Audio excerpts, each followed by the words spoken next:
right, let's bring the Wednesday, November 17th, 2021 Dune City Council special meeting, special session to order. It's 6 o'clock. We have a roll call, please. Certainly. Mayor Forsyth, Here. Council President Sheldon Meyer, Present. Councilor Duke Wells, Here. Councilor Robert Orr, Here. Councilor Rory Hemming, Here. Councilor Susan Snow is absent and excused, and there's a chance that Tom may have gotten a hold of me a month ago to tell me he wasn't going to make the meeting, and I just plumb forgot. All right, join me in the pledge of allegiance. I pledge allegiance to the flag of the United States of America and to the republic for which it stands, one nation, under God, indivisible, with liberty and justice for all. Thank you. This time I would entertain a motion to approve the agenda. So moved. Second. All in favor? Aye. Aye. Any opposed? Hearing none, it's approved. This time I would entertain a motion to approve the consent agenda. So moved. Second. Any discussion? We might as well just do this by ourselves, dude. All in favor? Aye. Any opposed? Hearing none, consent agenda is approved. Announcements, correspondence? The announcements, the only thing is the Dune City will be closed at noon the day before Thanksgiving and on Thanksgiving Day. So there will not be a regular session of the Dune City Council. What about December? Same kind of situation? Probably. Probably. So do you know when our next regular meeting will be? Probably January. Okay. Okay. I will let you know when the special session is for December. For what? December. December. Oh, okay. Okay. So, Sorry. I'm going to ask a question then. So are that's the regular meetings, and what were the meeting times before it wasn't on the agenda I asked to be put on? Yeah, I know, I'm sorry. Councilor Hammond requested that we put on the agenda a discussion of moving the meeting times back to where they used to be. 7 o'clock? No, it was 6 o'clock the second Wednesday of every month, Instead of the third, instead of the. Oh, you mean the day? fourth. the day? The day. Yeah, the date. It was. My recollection is that it used to be on a Thursday, and I moved that I didn't like that. Mhm. And I was sitting there because I wanted to be able to meet with the staff on the next day after a session if there needed to be something followed up on and clarified. Well- And so that's when we moved it from Thursday to Wednesday. Well, it was, But it was earlier in the month. Yeah. And I can go look on the wall. and that might be, my recollection was, I was sitting down, I wasn't a council member, and we moved it from like the second week to the third week. Correct. Because Yeah. people couldn't be there. You did. And we still have the same problem with people not being there, but we now have a problem with holidays in the third week and things like that. I don't know if there's less holidays, and would we have a better chance of meeting regularly instead of having special meetings? That's what I wanted to talk about. Oh, I see. I'm sorry, it was my request at some point that they be moved because they were coinciding with school board meetings, which I had to be at as well. I haven't been at as many of those lately. I expect that will sort of come and go. And it was at 7 o'clock at night because I suggested that we bring it earlier in the day when I first got here. Because it was like 7 o'clock at night, the second Thursday or something to that effect. Yeah. So part of the discussion is that, I don't know, you seem to miss the same amount of meetings at times because of meetings anyway. Did it really make a difference? Other than now that we're missing, everybody's missing them because of holidays. Right. And that's why I wanted to bring it up and talk about it. The other thing is, and I think we have discussed it before, after you changed it, all of a sudden, I can't get ahead of the bills. I have to pay them before they come before you. Otherwise, they're late. and that becomes a real problem.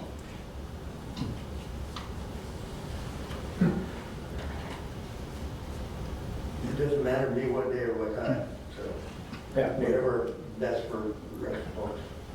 Yeah, it doesn't really affect me one way or the other. I'm pretty flexible on that time. I was more concerned with seeing, because I think we had problems on the third week. I don't know if we'd have the same problem, because it wasn't like Memorial Day, a problem also last year. Only thing I know about the second week might be 4th of July. So, And that's not usually the case. Usually it's- I'd like everybody to have regular meetings, because when we miss a month or 2 months, since we only meet 12 times a year, there's a lot of things, opportunities for things that we probably should address that get missed unless we have special meetings all the time, so.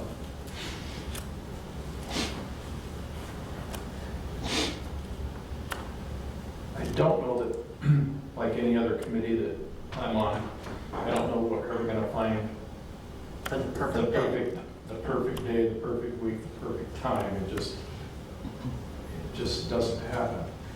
Unless we try to do, where you try to change the time frame starting in October through December kind of thing. And that gets to be problematic with bills and, Yeah. Well, I recognize that we need to have the same kind of meetings, because what my experience is different than this, is that when you change regular meetings, you lose people. yes, exactly. True. Do you have a suggestion? Well, I would have preferred to have it back to where it was, for me, because I know it makes a difference with the bills, and I thought that we would miss less time. I do recognize, though, that we have volunteers that we need to have here, and I don't want to miss Counselor Orr's insight on things, because he always has it. So, but I would prefer, it's not the time, it's the week. So you prefer the third week, the third Wednesday of the month? Yeah, because whatever Wednesday it was that makes sure real time better. Second? Yep, and the flashing lights. Was it the second? We moved to fourth.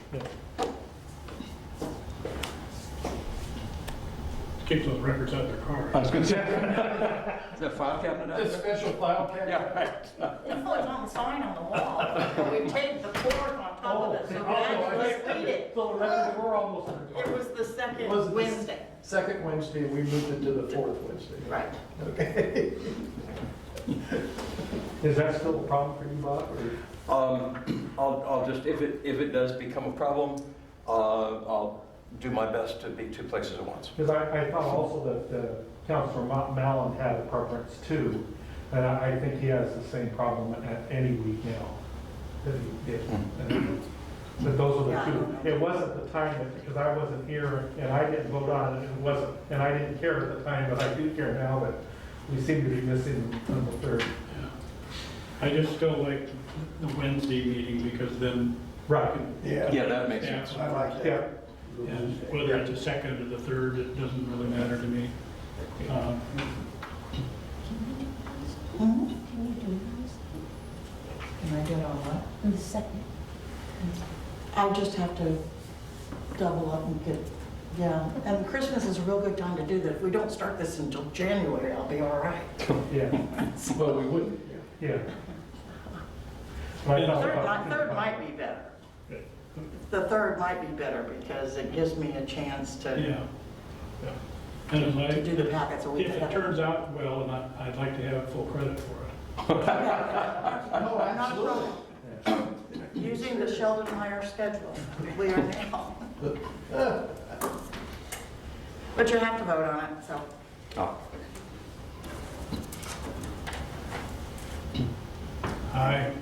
He doesn't care, I don't care, I don't care. I didn't It's hear a fine. motion at all. there wasn't one, There wasn't one. but we did vote.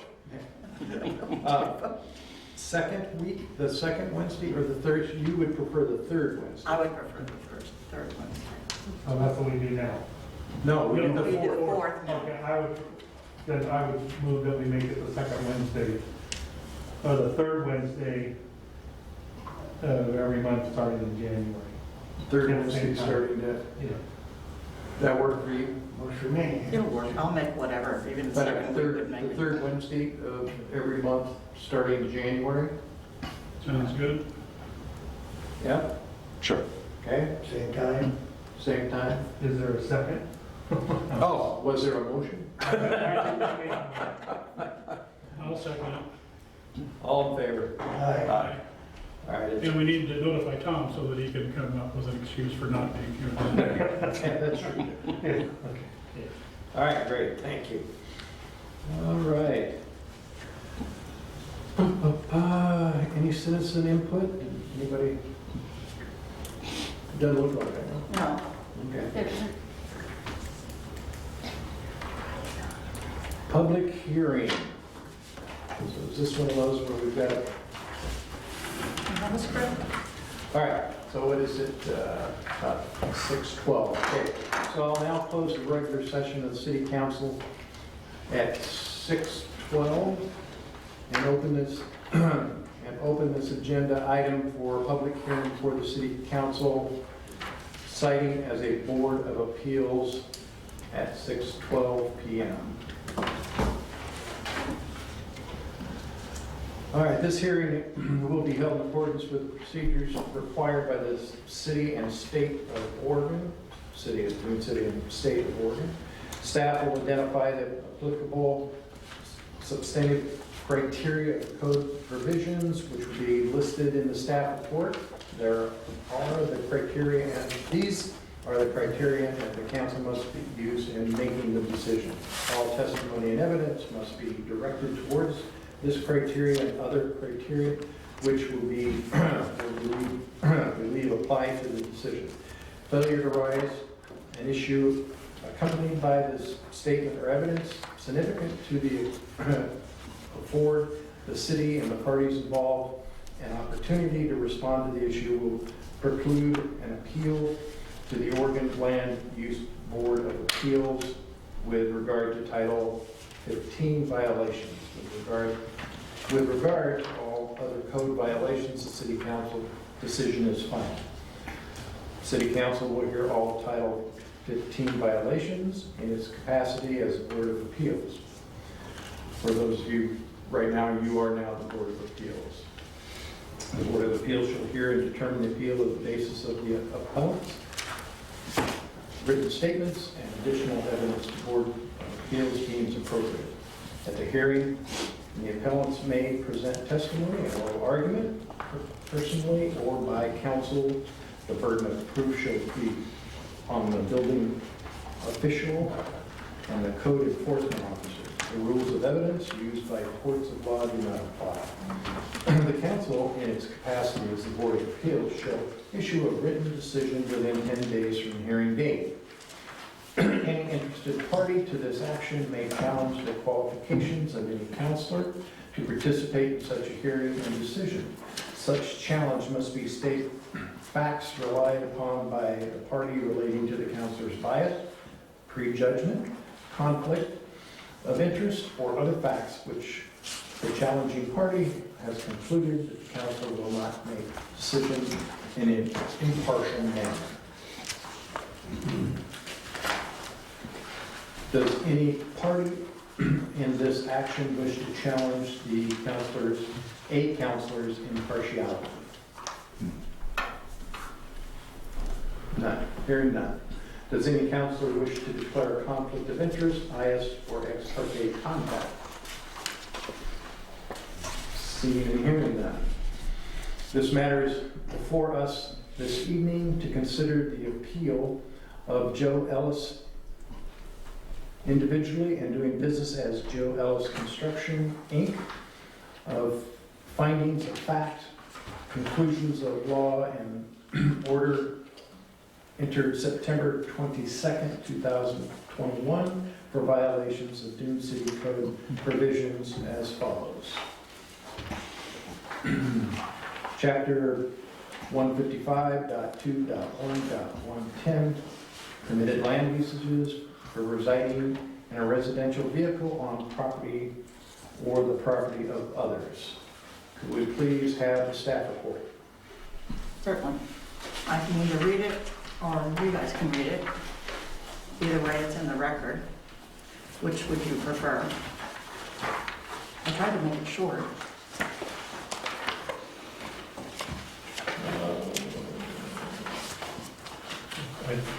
I did read the staff report. I read the staff report that you had in our packet. I had a staff report on that, or did you? Well, they said- You read the I read the order. whole Yeah, you read the order. Yeah, Yeah. This is new, this was just prepared this afternoon. Okay. You want me to read it? Yeah, please. Okay. Introduction. Background. Property located on Collins Loop bearing map and tax lot number 191240, sorry, there's a typo, 1440. There's a typo, 1912, 1440, 218 is owned by Joseph Ellis. Map and tax lot number 1912, 1440, 219 is in the ownership of Lonnie Killy Anderson. The two property owners are cousins, having both inherited the property. The property has been in the owners of the relatives of Ellis's for many years. Mr. Ellis is a contractor licensed to do business in the state of Oregon and Dune City. He was retained to do home repair work at a house located at 5452 Collins Loop. Mr. Ellis resides in Elmira, Oregon. In an effort to reduce the number of hours on the road every day on or around September 15, 2020, Mr. Ellis contacted Dune City to find out if he could reside in a recreational vehicle on his property while he was working on the Sharkey property. He was told by myself that he could reside on the property so long as there was an active building permit issued for the construction of a residence. Mr. Ellis indicated he did not have the plans for the home to be built on his property yet, but was in the process of getting septic approval. Due to the small size of the lot, he would need to know exactly where the septic would be in order to design whatever residence that would fit. Mr. Ellis was told that since he had a septic permit in progress, he could reside on the property as a temporary camp for 21 days per Dune City policy, but that the city would need evidence of the work to get septic approval complete in order to stay longer. Mrs. Mills was advised by George Ellers, Lane County Sanitarian, that Mr. Ellis had in fact applied for a septic approval, but that between the COVID shutdown and all that was going on at the time, it would be some time before that approval could be completed.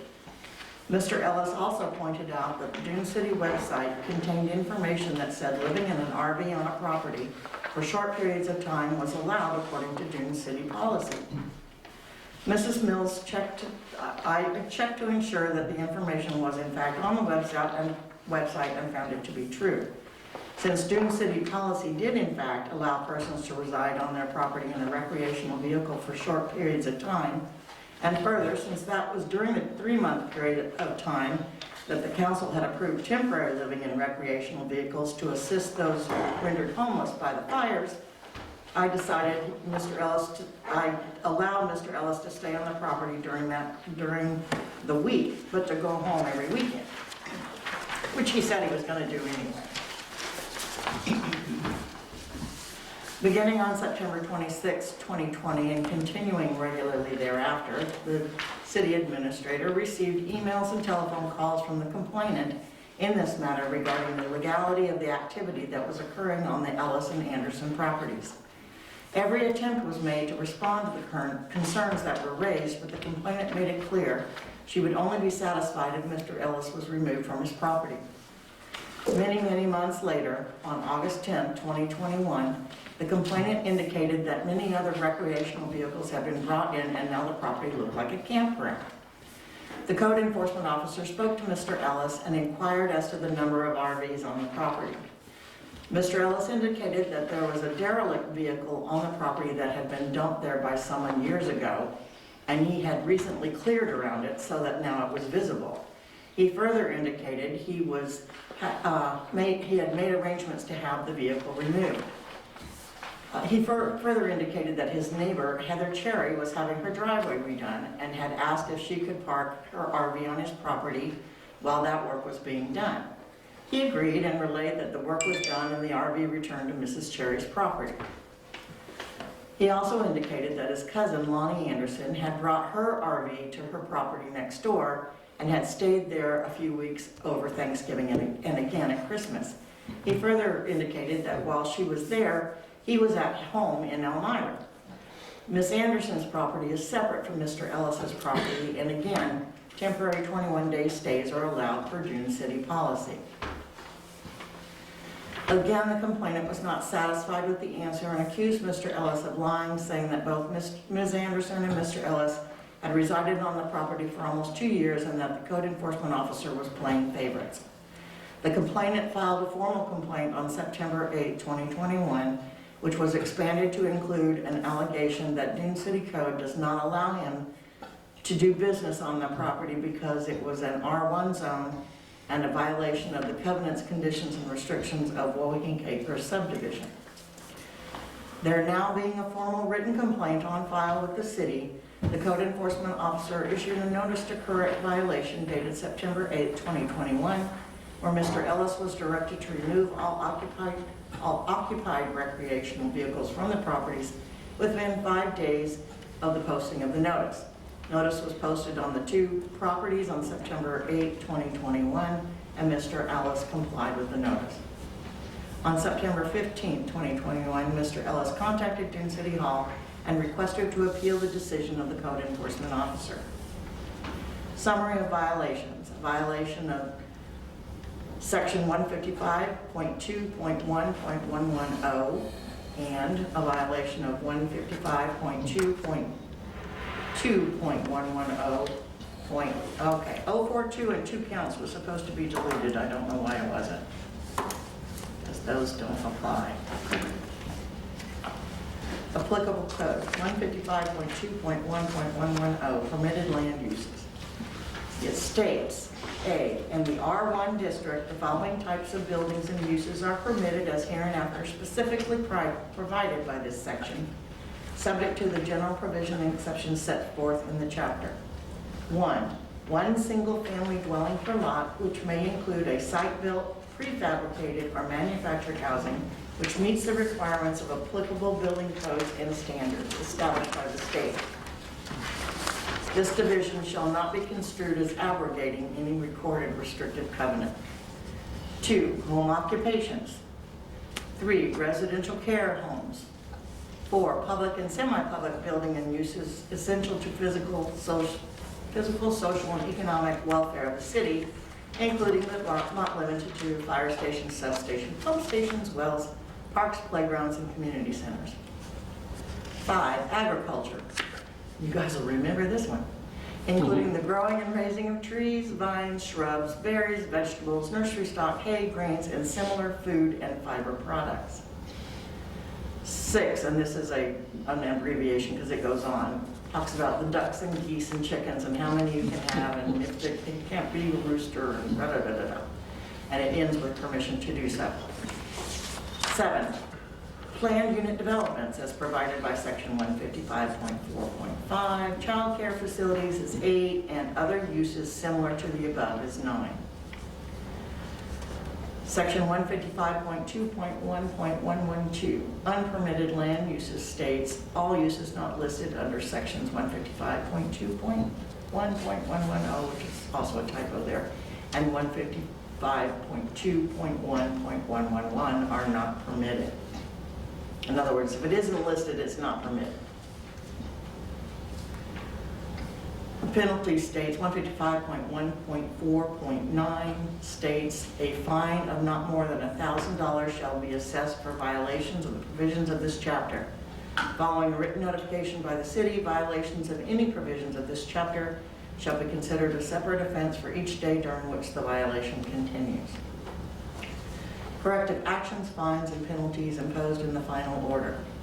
1, within 5 days of posting of the notice to correct violation issued on September 8, 2021 to remove all occupied recreational vehicles from the property. That order was complied with in the time frame indicated. For your information, the mandated procedures are for violations of sections all sections of Chapter 155, because they are land use codes. Section 92.025, Board of Appeals, it states, in order to hear and decide appeals of orders, decisions, or determinations made by the building official relative to the application and interpretations of the specialty code, the City Council shall be considered to be the Board of Appeals. The building official shall be an ex officio member and shall act as secretary to said board, but shall have no vote upon any matter before the board.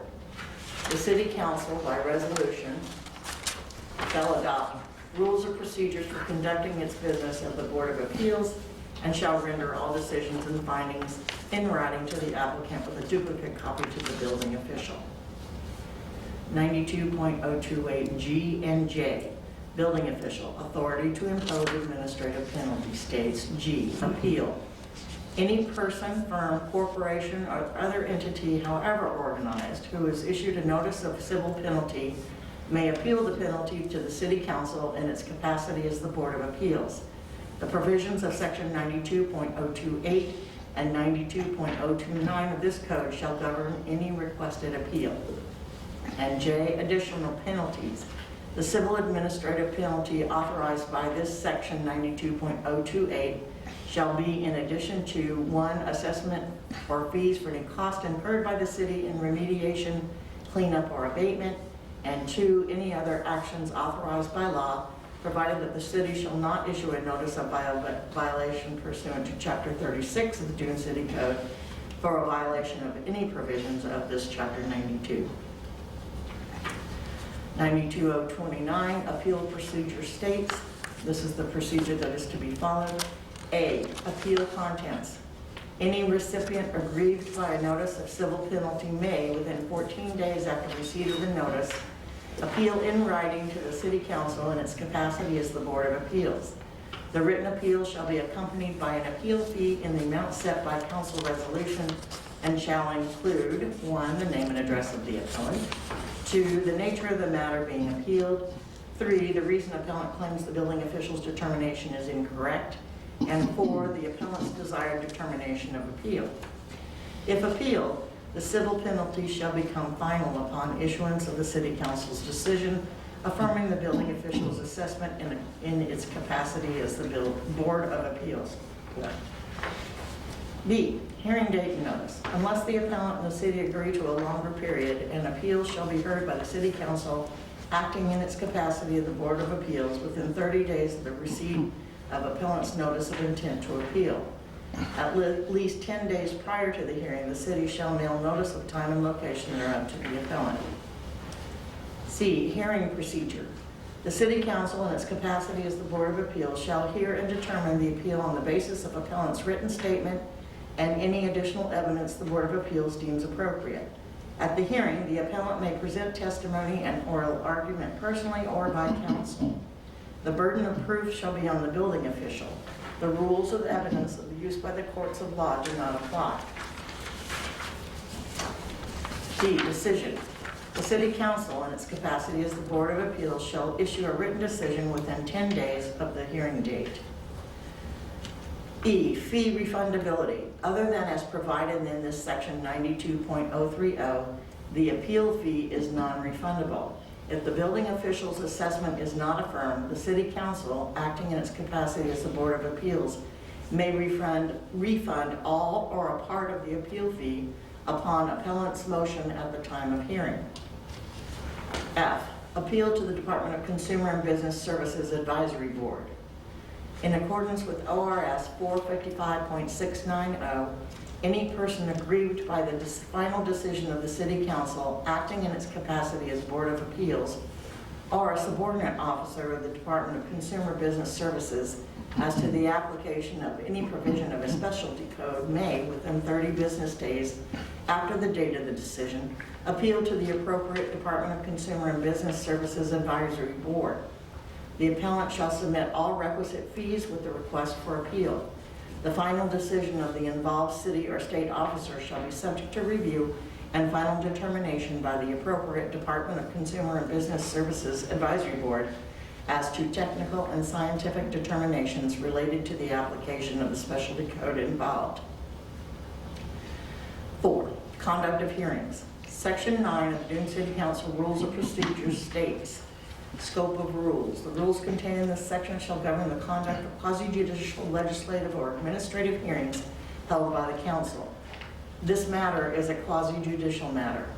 9.2, pre-hearing of ex parte contacts in quasi-judicial hearings.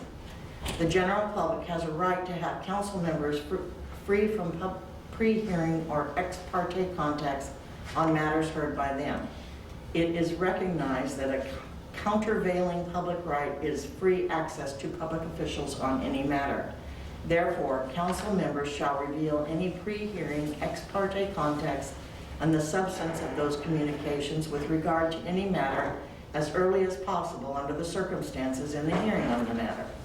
If the public official feels he or she may render impartial judgment in the matter after disclosing the ex parte contact, he or she should so state. If ex parte contacts are significant or with the proponent or opponent of the matter, the official should disqualify him or herself from further participation in the matter. B, any party interested in a matter to be heard by the council may challenge the qualification of any city council member to participate in such hearing and decision. Such challenge must state facts relied upon by the party relating to a council member's bias, prejudgment, personal interest, or other facts in which the party has concluded that the council member will not participate and make a decision in an impartial manner. 1, except for a good cause shown, such challenge must be made prior to the commencement of the public hearing. And 2, such challenge shall be incorporated into the record of the hearing. 3, disqualification for bias applies only in a quasi-judicial action and not legislative proceedings. C, if any council member feels he or she is incapable of rendering a fair judgment in a quasi-judicial matter, the official shall declare the bias and abstain from participation in discussion or vote on the matter if he or she has prejudged the case or given a reasonable appearance of having prejudged it. D, no other officer or employee of the city who has a financial or other private interest shall participate in discussion with or given an official opinion to the council on the matter without first declaring for the record the nature and extent of such interest. And then it lists your city council options. I don't think I really need to go over that, but unless you guys want me to. No, I think we have it in front of us. Anybody have any questions? Thank you. Do any councilors have questions for staff?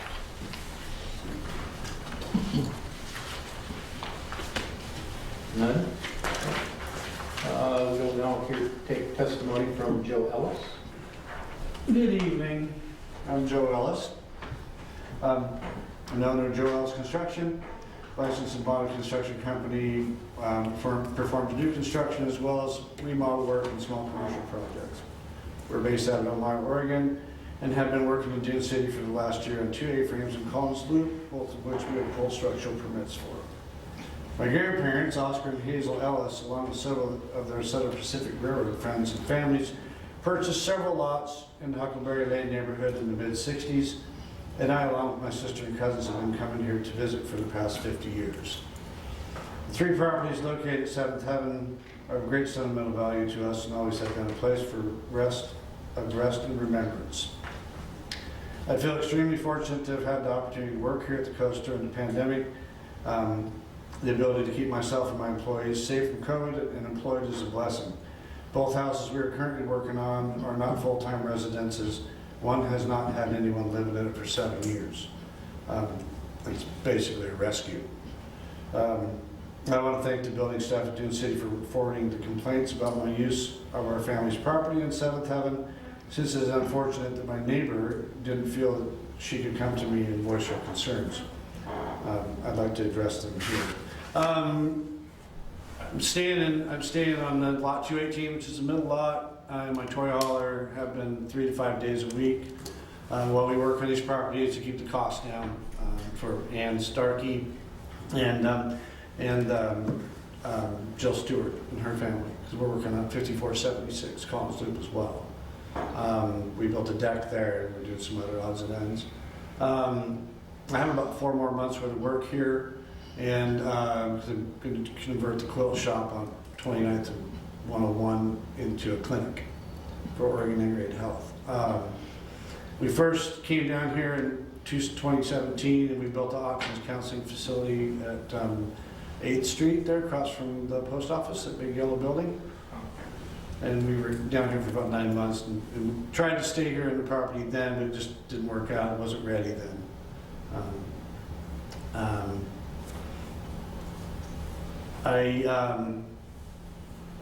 I'm kind of at a loss at why being single. I feel like I'm being singled out because I'm not the only one staying in an RV in Dune City.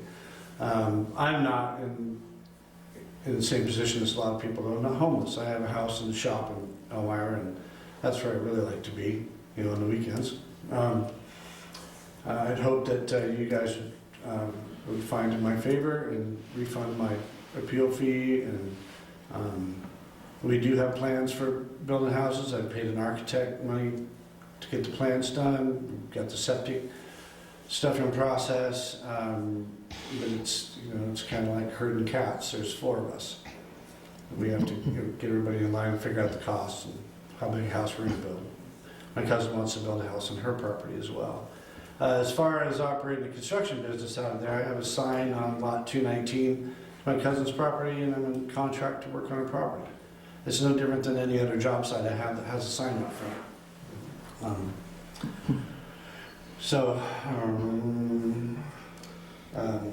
There was a bunch of facetious complaints in there that I was dumping raw sewage and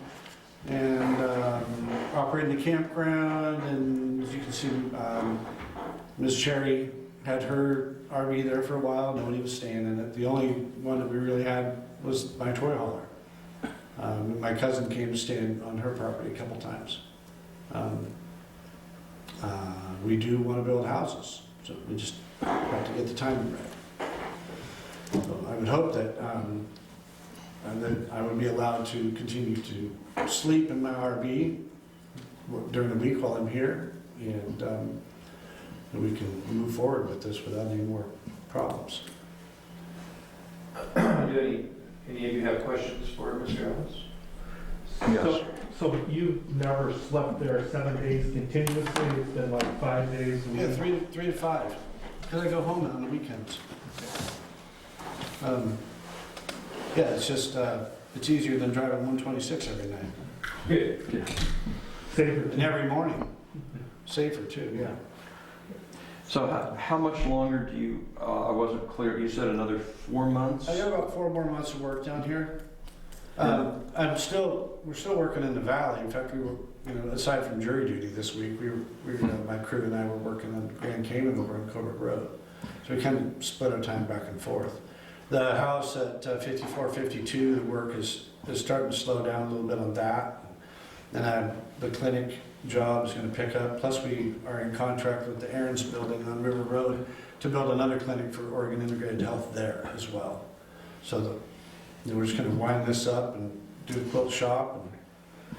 So when you stay, or is it just you staying in the Yeah. toy hauler, none of your employees? No, my What, employees. just do for the 3 days or the 5 days? Yeah. Okay. Yeah, I have portable septic tanks, I have a water tank, and I have a generator that I run to charge my batteries. The portable septic tanks, I have Bucks come and pump it when it's full. It's a 250-gallon listed portable septic tank. That way I don't have to move the toy hauler, because it's a 25-gallon black tank, and I'd be moving it all the time. The water tank, I have Ray Wells come and fill it, and I fill my tanks with that so I can shower. But now I have a question for staff. Sure. I know it's across from the post office, there's travel trailers there that show up occasionally and they stay there for 3, 4, 5 days. What are their restrictions for staying longer than that? Or can people who have those sort of things, or is that the same sort of deal that he has other than his portable toilets? It is the same sort of thing. There are people, as he indicated, there are people all over Dune City living in RVs. Do they live 7 days a week, or is it like 4 days or Now more? they're living Full time. full time. And Or we is have it- some that are living full-time now. There's two on Wohig Drive that don't have an address. They have a driveway. There's no address. There's no permit signs up front. They do have power. You can see it from the road. But there's a trailer and a motorhome back there. And a Connex container now that's been moved in. So, There's two RVs across the street from Huckleberry Drive, Huckleberry Lane. One of them is being lived in full-time. okay. The box guy shows up and I told him what was going on and he said, there's at least 20 to 30 RVs that heat pumps. Well, the question really is, are those legal things or are they actually breaking our Dune City No, ordinance? they are breaking, but we are complaint driven. Okay, And if someone does a sign, I have to react to a written complaint. If it's just a verbal one, I figure they're not serious, they just want to complain. so if I own property in Dune City, what's the maximum amount of time that I can RV and live there or if I'm vacation or something without breaking the ordinance? Well, the ordinance itself is not clear. It's the policy that was clear. And if you were going to camp on your property, and quite frankly, many of our properties, that's what they are. They were originally designed as camp lots. That's what those three If lots they're are. gonna put, that's the 21 days, that's 3 weeks. So if I go for 3 weeks, I'm trying to understand this, is what I'm doing, I'm not grilling you. So if I go for 3 weeks and go away for a month and come back, does the time start again? Yes. If I go away for a week, and does it start again for 3 Starts weeks? again. Or a night. Or a Sounds night? like. Or, Yeah, or night, or go to dump the dump, go dump your tank. so if somebody complains if I'm doing that, would I still qualify? Even if somebody complains if I'm 3 weeks and then going away and coming back for 3 weeks or anything like that? What's the policy for that? Well, then you go to our code, and this is where it gets sticky, because our policy does not comply with Dune City Code now.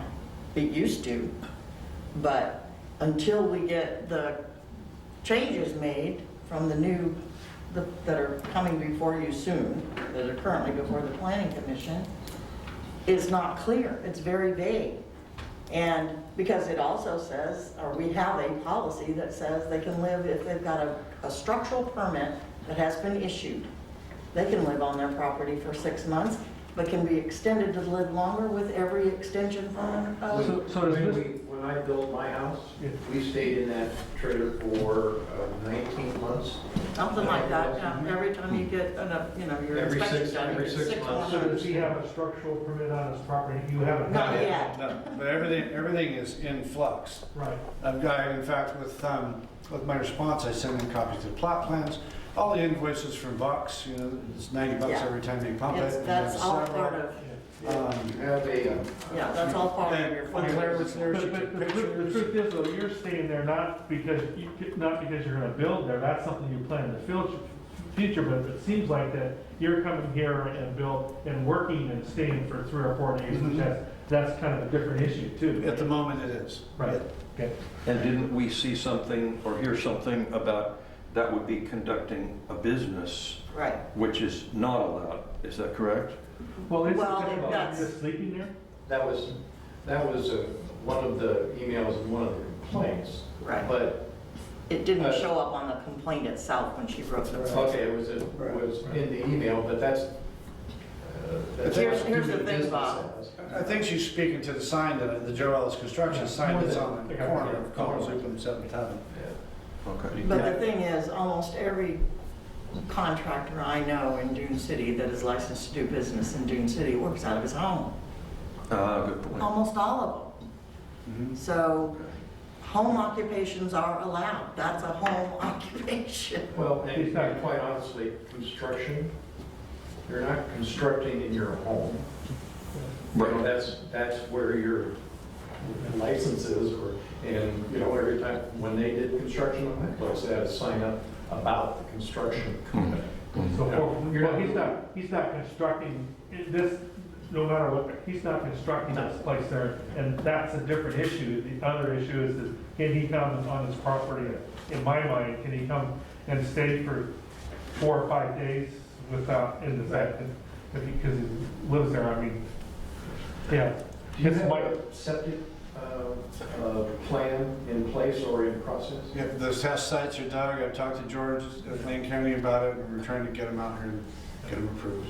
That's- Okay. Yeah, because yeah, oh, I know Lane County's so far behind, it's not even funny. I'm so happy to be working here and pulling permits here. The permit process is in process. But It is, sometimes it's up to 9 months to a year for those guys. I know, and Yeah.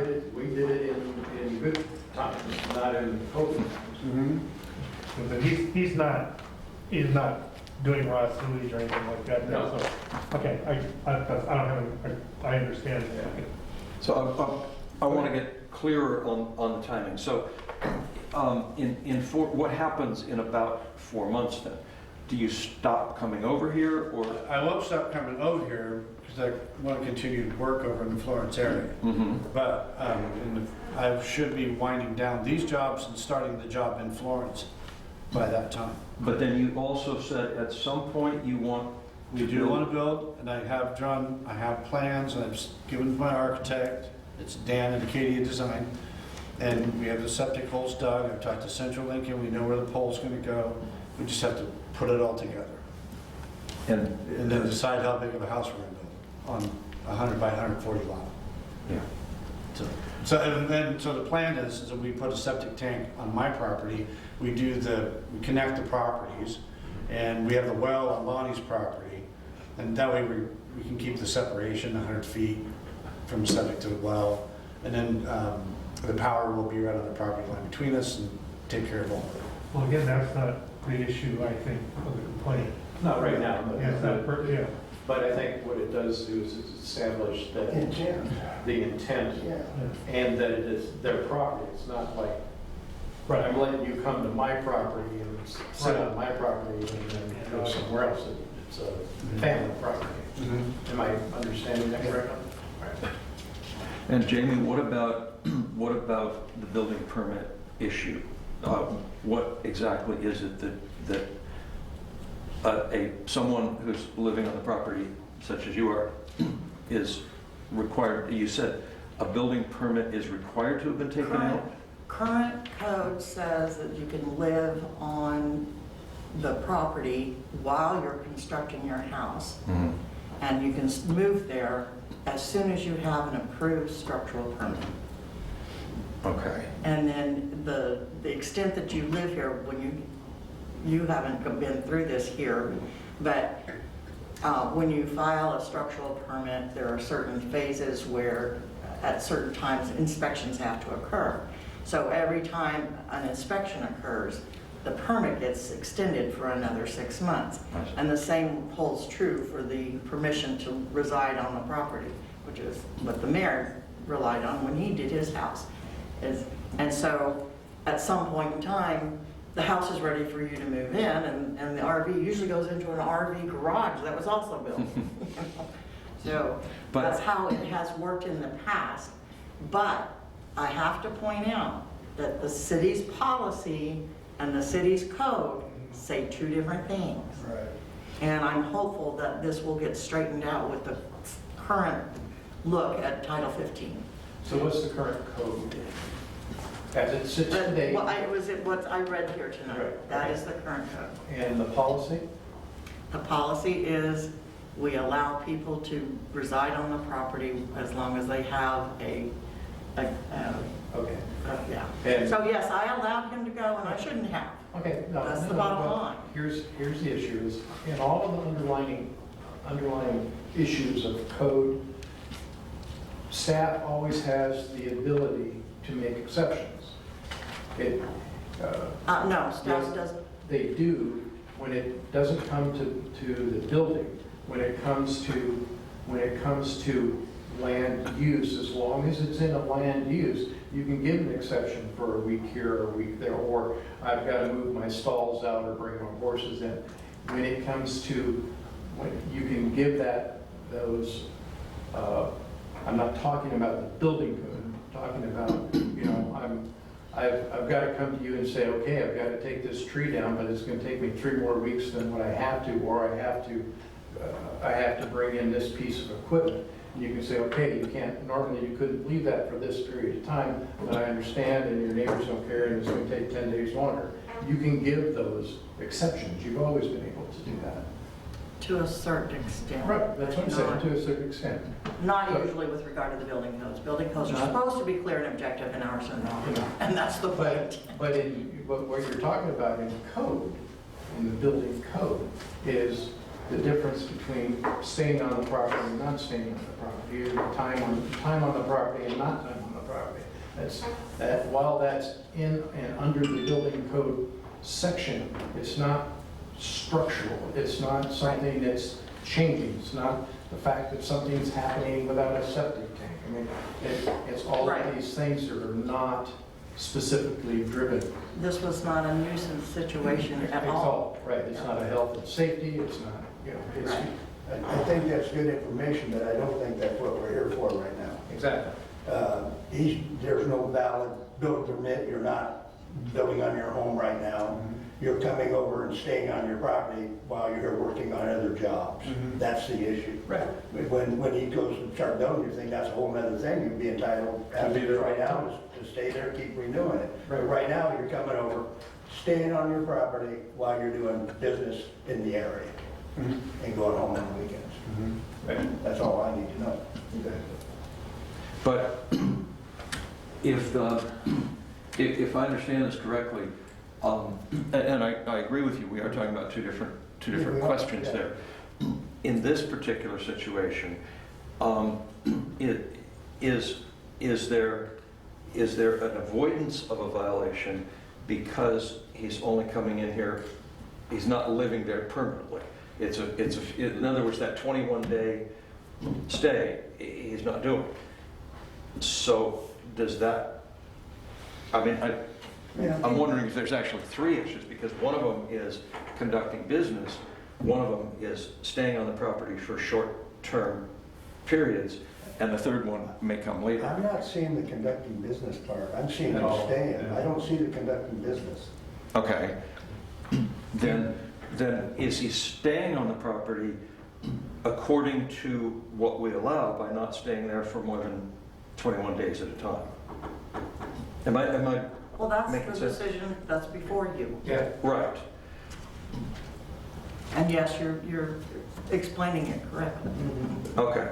You've identified it correctly. So according to, and I don't know if policy or code applies here, but according to policy, if he stays less than 3 weeks, and then, as Rory was saying, and then leaves, and then comes back, that fits within what our policy has allowed? Yes. Okay, that's what I'm, thank you. Thank you. Any other questions for Mr. Ellis? But it is a violation of code. So just, Understood, okay. understood. The policy is a violation of code. Okay, Okay, that's where it goes. But that is our issue. Yeah. Right. Yeah, That's our issue. Mhm. yeah. Anything else from Mr. Ellis while he's standing there? If you do find in my favor, I would request that I get my $400 refunded. I was told I was supposed to say that out loud. Yes, you do. Yes, you do. May I just ask, at the moment, there is not a trailer or motorhome on the property that you... The toy hauler is still there. I'm not staying in it. I see. I'm staying at 5452 Collins Loop in the A-frame Okay, with the permission of Ms. Starkey okay, while we work on it. yeah, okay, thank you. Thank you. Thank you. Is Margaret Kelly here? No? Okay.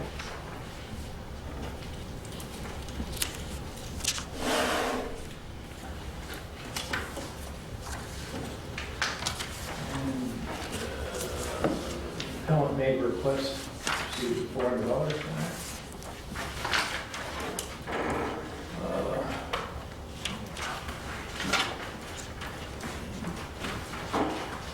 Okay, so what time is it? 6:55, we will close the public hearing.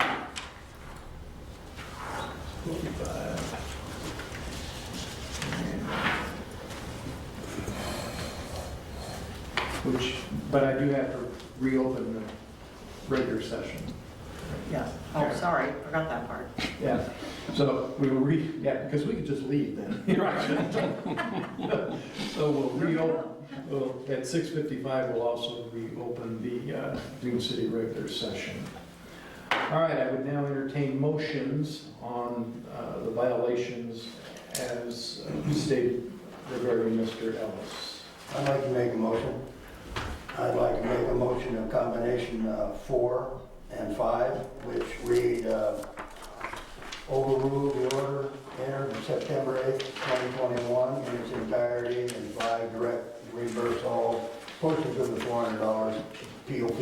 Mr. Ellis, I'd also like to add that to me, number 4 is no light on Jamie's work. When she gets a complaint, she has to do her job, and I think she did her job. That's what I'd like to enter record.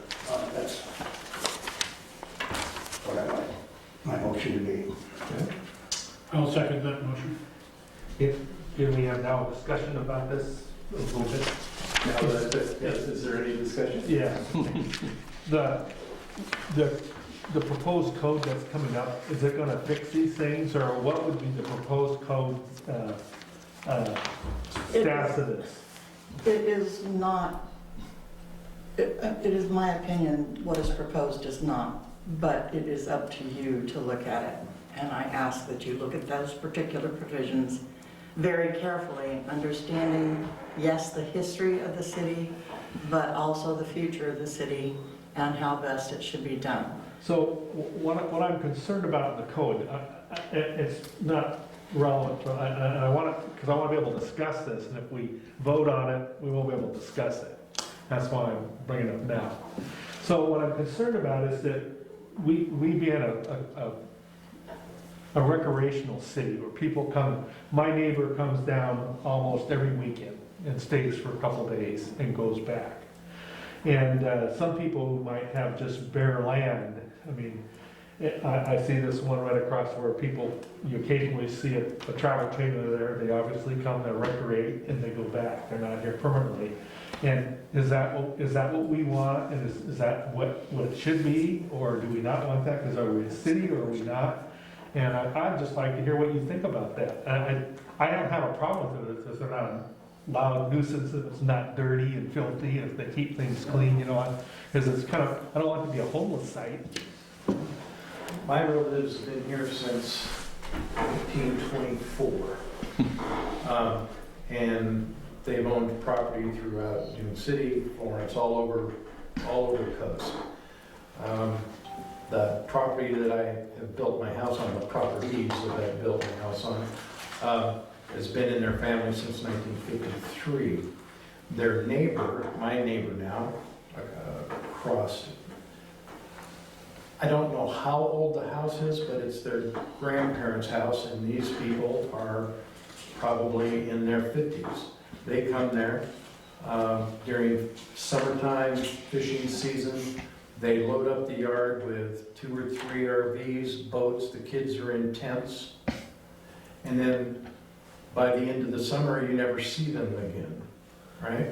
We know each other, we take care of each other's fences, property lines, make sure that, you know, nobody's there. The only problem I've ever had with them is they tend to let their dogs run. But when I send them home, the dogs go home, they mind just as well as the kids do. Never had an issue. And I believe that's probably been the history of this town since my in-laws have been here. This is what we do. This is kind of why we're here. My fear when we start getting away from that mentality is that we are taking the history of this town and turning it into, I hate to say it, but Southern California. You know, we are turning it into rules, regulations, gated communities, and the such. And I want to try to, me personally, I didn't move here to change it. I moved here to enjoy it. So that's my 2 cents. I think we have plenty of rules and regulations, and I think if people have the ability to bring a written complaint in, and it shows how that does work. We're here right now over one. If things get out of hand, I think everybody's kind of will watch those situations, case by case. I've been here a while now. Sheldon's been here a while. This is the first case we've ever had like this. So I think we got a pretty good handle on it. So you have to take things case by case. I think we got some procedural things we have to clean up in our own place, so they're the same on both sides. Other than that, I think we need to move on with this and get Mr. Ellis on his way and on with the rest of our business. I think we're all here because we love being here, and I don't mind sharing some of that wealth with the people who want to come over and leave their money here and then go home. It seems like the best of all possible situations. I mean, we get to share a place that we love, and they get to enjoy that. Yep. Call for the question. When Jamie first ran for city council, her and Becky Reedy, when they first came in here, I was on the road commission and I watched them do work. We were here, the city was closed down. There was a moratorium on any more building at all in Dune City, none. And Jamie and Becky were the first ones to start fighting that. And that brought me, that's why I'm here, because of the work they did. So it's her fault you're here. It's exactly right. Make sure that's in writing. I want that right there. That's in the record. It's in the record. All right, so we have a motion and a second. Any discussion?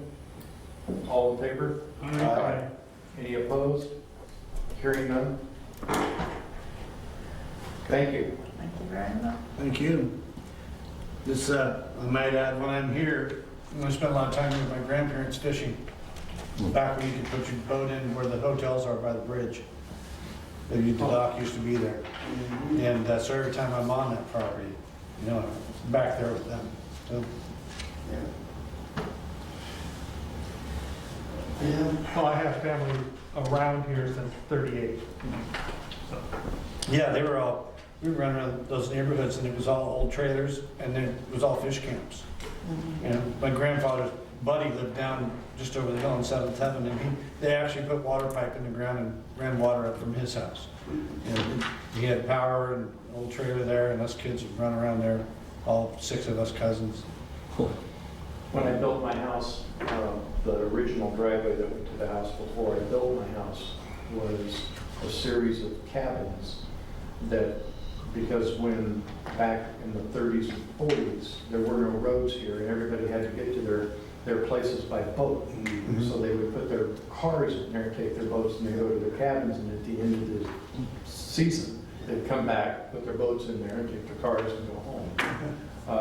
While we were doing excavation, I actually found a garage for rent sign made out of wood that was in the rubble from these places, some old 1934 license plates and things like that. So they are now in my shop.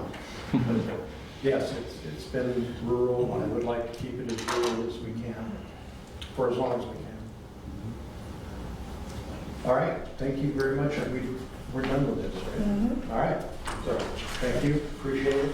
Appreciate you working in Dune City. I assume he has a business license. Oh, yeah.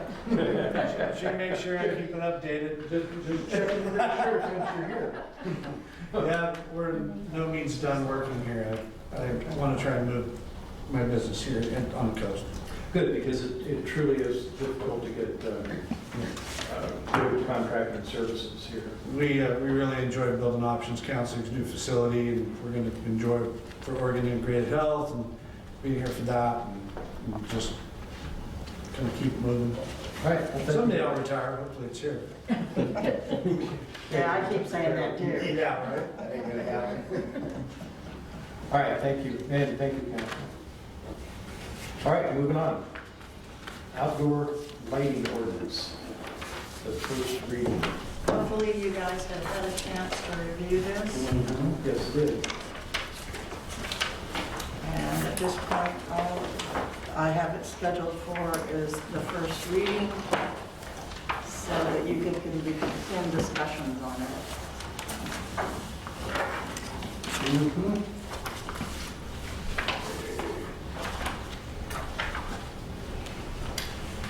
In my packet. It's in the old packet. Yes. Like Yeah, a yeah. big part. In the book. On number 11? In the book. They, we are working with the actual.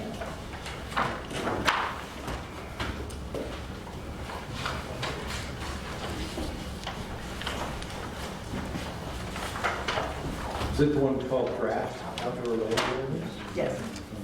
Draft outdoor lighting ordinance. And are we supposed to read this? I mean, First reading can be done by title only. If a motion is made to read by title only.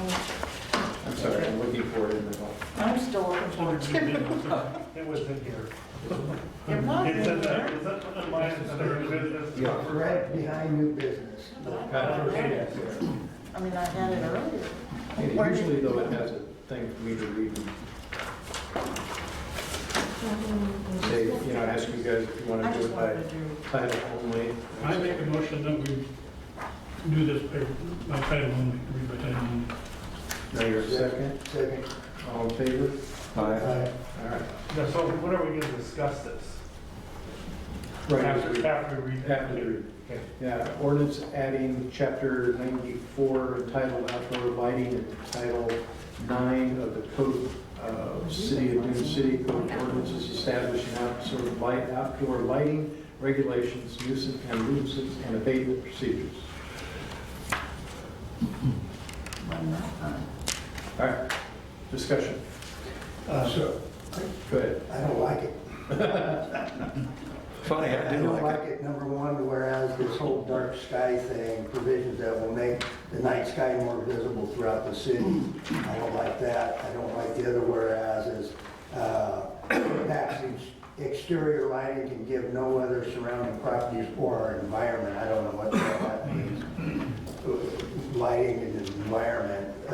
And then the whole 11 pages of this, well, you just mentioned, Mayor, about not becoming Southern California. That's exactly what this does to me. So we may need some kind of regulation, but to me, this is tremendous overkill.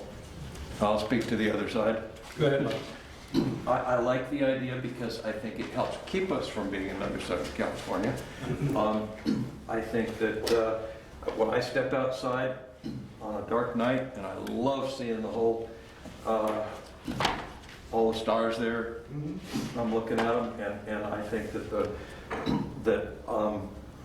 the more light that we have that's shining up, just like in a bigger city, the less accessible that is. I haven't gone through this item by item, so maybe it needs some work, but I like the general concept.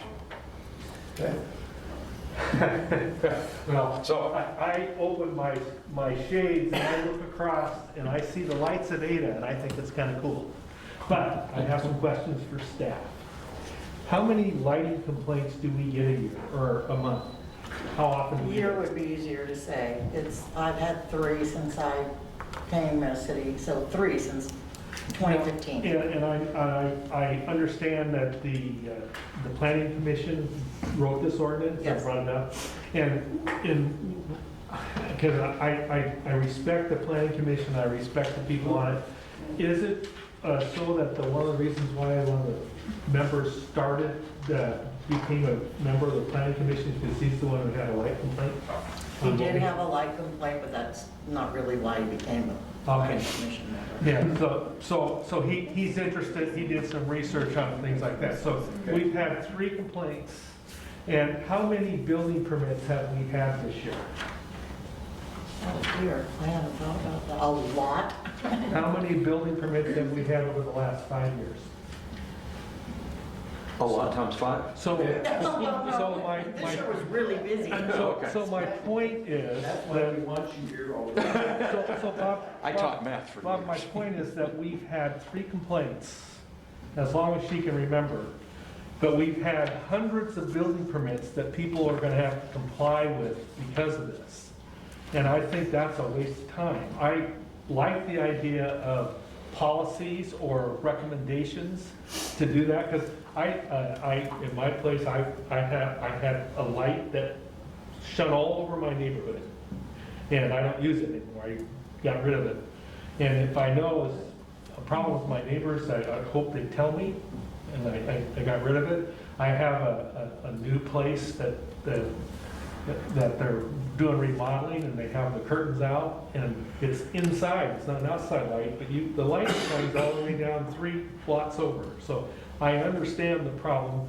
I also owned, at one time, 80 acres out in the boonies, and I could see the difference from St. Helens or Florence from the ambient light, and you see all those things. So I understand the idea of managing the light, but I also understand that we've had 3 complaints, and everybody who has to build is going to have to deal with 11 pages of ordinance. May I speak to the 3 complaints for a second? Yeah. I don't think that's a fair thing to judge by, because if I go out and see that there's a light shining that's bothering me, or that I think is having too much light, I sure as heck, it wouldn't occur to me that I could file a complaint about it. I might go talk to the person that had the light and say, could you tone that down, or could you shield it or something? But it wouldn't, I don't think that the number of complaints is any indication of the growth or not growth of an issue. I think more of an indicator of that is the fact that of the 3 complaints I received, I send the same letter to each one of them. And 2 of them took care of the problem immediately, and one of them said, too bad, so sad, it's my house. I think that's just the way you're gonna get people, that's the way they are. To me, if it were me, I would put lights that are bothering others in the nuisance ordinance. Yeah. Come up with some stuff in there. That's why they made BB guns. Yeah, well, and I like the idea of guidelines. I don't like the idea of rules, because sometimes they become too restrictive, 1,000 rules, Yeah. whereas sometimes common sense would be more things. So I'm not in favor of this because of the complexity and the burden it puts on everybody. If you look at it, even remodels, and if I make changes, and I recognize that but there are many lights that are nuisances. That's not the issue. The issue is the enforcement of this, and and technology's changing. Is, when I was reading this, I was looking at mine, I'm out of compliance on a bunch of them. But I got a permit to build it that way. So my point is, I got a permit for this stuff, I built it, I wouldn't be in compliance with this, the way this is written now, but I would be because I'm grandfathered into it. But when they did this, when they wrote this, I didn't get to see what it was before, I right? don't think there was one. Yeah, there is one, because I had to get a permit for my lighting. Oh, did you? Yeah. And it even tells you in there that if you had your lighting in there to the previous code, that, you're grandfathered into it. Yeah, there was no code before. Well, then, what's the purpose of stating that you're grandfathered in if you built this before the code? Well, because of changes. Because this code, but we had to turn in a lighting code when we did our building permits. Well, if we pass this ordinance, you might be out of compliance, and maybe I might be out of compliance. Oh, so it was my electrical permit that. Right. Okay, so it wasn't, so We it weren't ends up being my trying to lighting, design it your was home. through my electrical permit. To me, replacing this here with, I like where Jamie touched on, putting it under the nuisance. And you deal with it complaint by complaint, but give you some teeth, with the nuisance complaint on a light. I believe what the planning commission was looking for was something in the building codes to say that outdoor lighting should shine Well, I think down. that's what this is, that's what it read like to me. But this isn't, they're not planning on putting this in the, I don't think, in the building code. Was it gonna be going into Title 15? So I was just gonna say that I think at your age, you've probably been grandfathered into a lot of A lot of stuff. stuff. What came to mind when I read this is, I saw the thing about, what is the Lane County ordinance for this? I mean, I don't know. how much, because Lane County does have an ordinance that is in the building code. Apparently by reading this, this is what I understood. And the question is that, why isn't that, and I'd like to have the planning commission to send a note and tell us that there, so we can ask it, you know, why isn't the Lane County code enough? Yeah, that'd be a good question. And do we even want to adopt that? It might even be worse. It might be- Right, well, I think, Well, it is. aren't we required by code to do Lane County's, No. no, okay, no. No, if ours was stricter. It's state, now when it comes to state, we're required to Okay, so, comply with state unless ours is stricter, and then we can be more We can be strict. more strict, we just can't be more lenient. all right, so I would like to know what would be, what's the current requirements?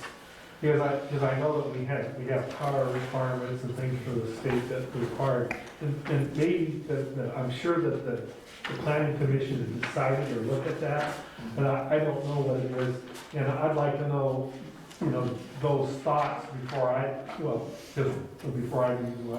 But it also didn't never address, what do you call it? Security lighting. They talked about security lighting, but they didn't talk about, you know, motion detectors that Yeah, come on they talked about it a little bit. when the deer or, but they didn't give, they gave it, but when it came to the amount of looms and how much it could run, it was 1 square foot. It was like 1 square foot for an emergency for somebody coming up to my house isn't gonna Mine do any runs good. out and it lights everything up. Right, mine does too, yes.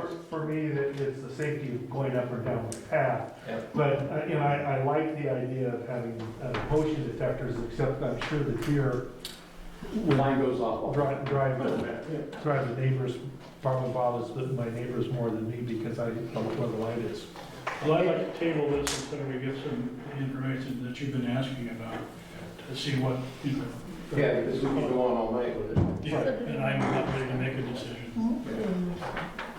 So what specifically would we like to see from the, I would just like to know what the current status is, and what the difference is, what they think is important that we know, that the state doesn't allow, or what our requirements are. I would like to see him work on involving, getting this into being a nuisance and something that would have some teeth. Yeah, I like Instead that. of being la-di-da with it, you have some, give staff the ability to correct it through that. Why is this, I'm sorry, why is this coming up as a separate piece from the rest of the work that the committee is doing? In other words, Well, this, they're saying that it will go in Title 90, which is building regulations. It's not land use code. oh, I see. oh, Okay, Well, thank it you. was my impression that the one that's coming up was mainly language changes. They weren't really adding or things, they were fixing the language, and this is something new. And if it's new, I think I wouldn't want to have things snuck in under the thing that we Mhm. didn't know about, and I think that was the concern from the public hearing Well- we had. That, and they are putting it in a different part of code, Okay. because it is it's not really a mandate for land use. And part of our problem with our code is that they threw everything into Title 15. And as we're finding out, to do any changes to Title 15, you have to first form a CAC, and the CIC has to call for a CAC, the CAC has to be formed, they have to do their thing with it and draft it, and then they make a recommendation to the Planning Commission. The Planning Commission then has to give 45-day notice, sent to everybody at home with their postcards or whatever, that these hearings are going to take place. And then they go through that, and by the way, that mailing costs a good $300, okay? I'm telling you right now, that's without the printing. And then then it comes to the city council with a recommendation. And we have to go through the same process. I have to publish notice for those and all that stuff. So we're trying to glean out and leave the land use in land use and move the building over, that are building requirements into a different section. That makes sense. Okay, thanks. All right, yes, I agree, I'd like to table it until we get it. Well, that's why we only did first reading, Right. because I don't have it for second reading or for deliberation. Excellent. I knew there was going to be some discussion and probably some additional info needed, so. And again, I'd like to state, I appreciate all the things that planning committees do. It's tough work. It's hard to get that 360-degree input into these things. I'm sure it matters whether you're living in one of our gated communities versus on 2 acres or 3, whatever I have, and no neighbors within 200 feet. I'm sure that trying to find something that fits for everybody in our community is not simple, and I do appreciate the work that they're doing. That's why I think putting this under a nuisance would take care of it. Yeah, I would think so. I agree. Yeah. All right, what is it, Committee for Citizen Improvement, CCI? That's the report. The planning commission serves as the serves as the CCI, which is the Citizen Involvement Program. Citizen Involvement Program, the Okay, CCI, all right. which is required under the goals of the state. That's probably easier than citizen improvement. Yeah, the citizen interest. Committee for Citizen Interest. Okay, so, and every year they are required to present a report to the city council. It's supposed to be done in October. You weren't here in October, so that's why it is before you this evening. All right. So what are you asking us to do with it? Just to tell us about it? No, just read it. Okay. That's all. It's just information. It's just a report. Right.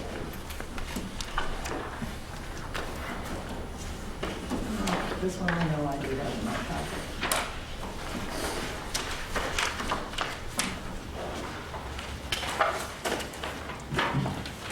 Do we need to discuss any of it?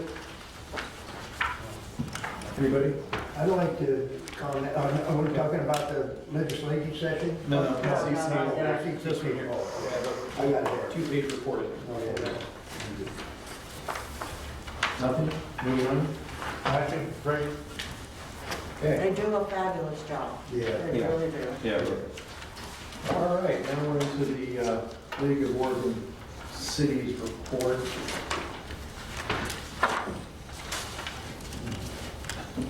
When I went through, you'll see some of them are circled in yellow. Yes. yeah. Those are the ones that I felt are of import to us at this particular moment. Yeah.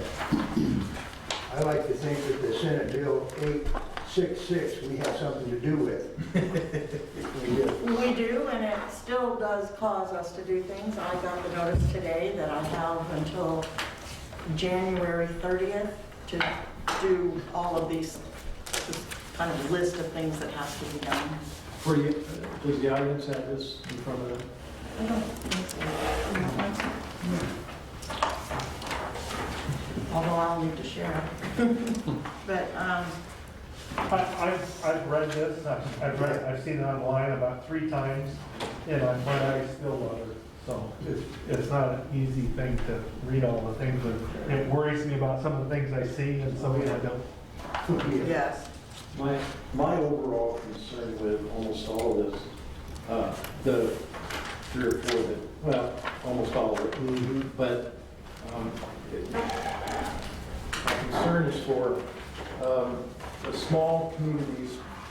I forget how many there are in Oregon. It was 286 or something that joined us when we took up this SB 866, which, well, that's a new number now, is that the state appears to be trying to legislate us out of business, out of being cities.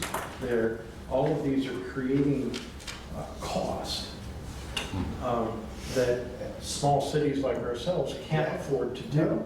And all it's going to ultimately do is attack our budgets. I mean, our budget is decreasing every year as it is, and stuff is increasing, and it almost appears that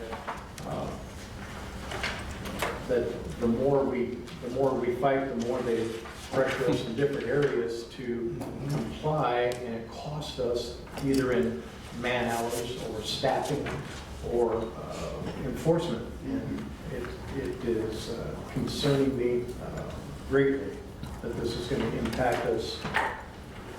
I think it's exactly it. To me, just a couple of headings. Surplus land reporting, occupancy limitation, motel conversion, campsite removal notice, local camping orders. These making it harder and harder to run your city. Affordable, what's that one, the one that was here about excess land? You kidding? I don't know. Yeah, do we have any land that we consider to be excess? Yeah, what is that? Yeah. Well, the problem is that all these things have passed. Yeah, it's done. Yeah. It's done, it is enforced. Yeah.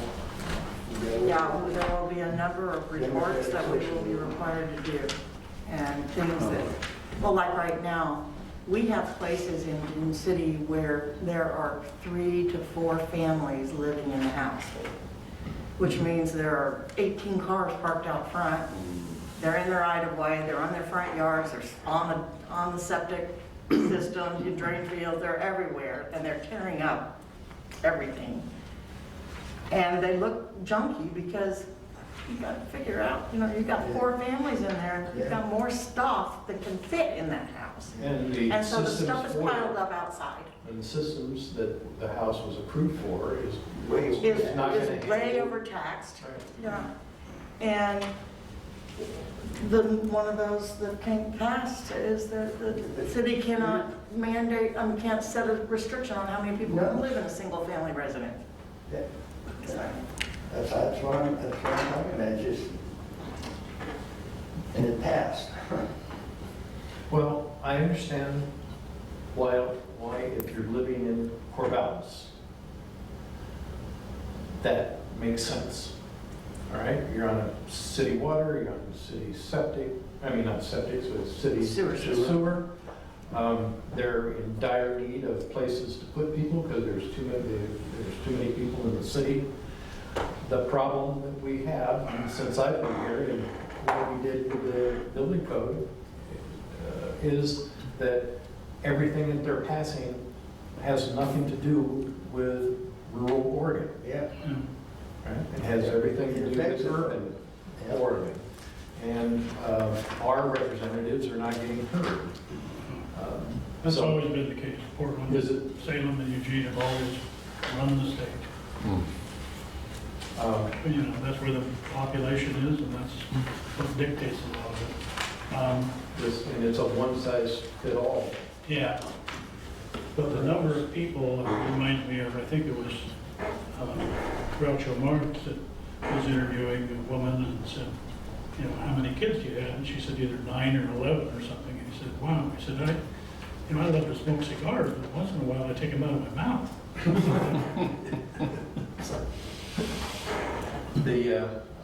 So these things are going to impact us, but I still would like to complain about it. It would be nice if there were guidelines rather than rules and regulations.